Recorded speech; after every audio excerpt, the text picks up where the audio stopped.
Hello everyone, and welcome to our first video in our Urban Wildlife web series. Urban Wildlife is going to focus on animals that you can find in your own communities. What do you think the first animal we're going to talk about today is? I'll give you a hint. It's an insect. The first animal we're talking about is bagworm moths. Now, this might not be the cuddliest or cutest creature there ever was, but these guys are really interesting.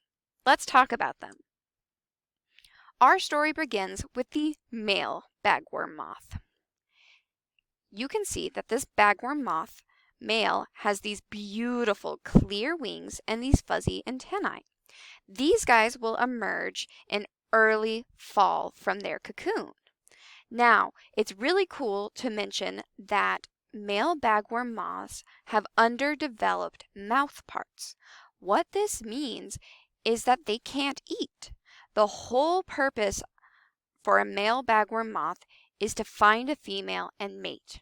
After that, he'll shortly die. But this is really common in insects, so don't get too sad. Our female bagworm moth is the queen of staying at home. When she's a caterpillar, she will make this cocoon, and then she will never leave this cocoon. The males actually have to seek the females out to mate with them. After she's mated with the male bagworm moth, she'll lay her eggs in this cocoon and will die in this cocoon.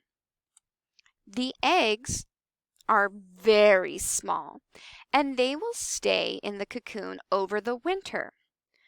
Caterpillars will emerge from their mother's cocoon in mid to late May. Once they emerge, they'll go find trees of their own and start building their own cocoons.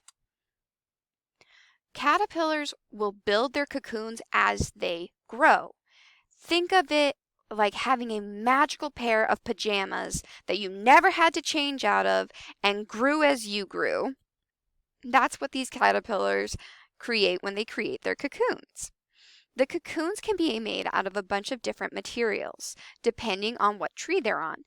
This one in the center here is made out of eastern red cedar parts. You can see that there are needles and berries located in the cocoon.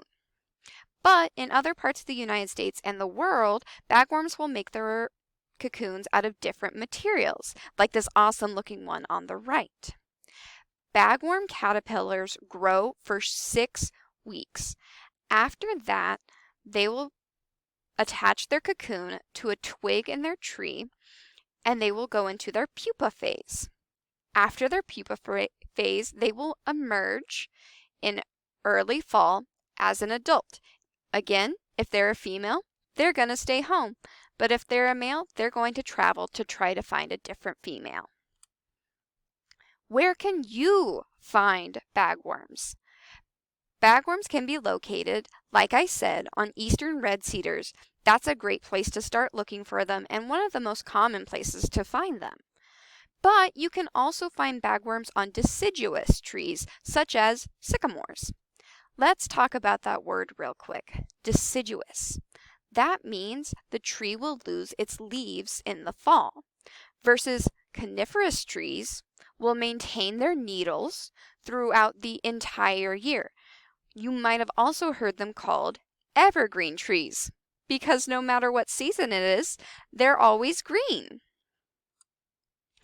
Now, bagworms can be a problem for some people.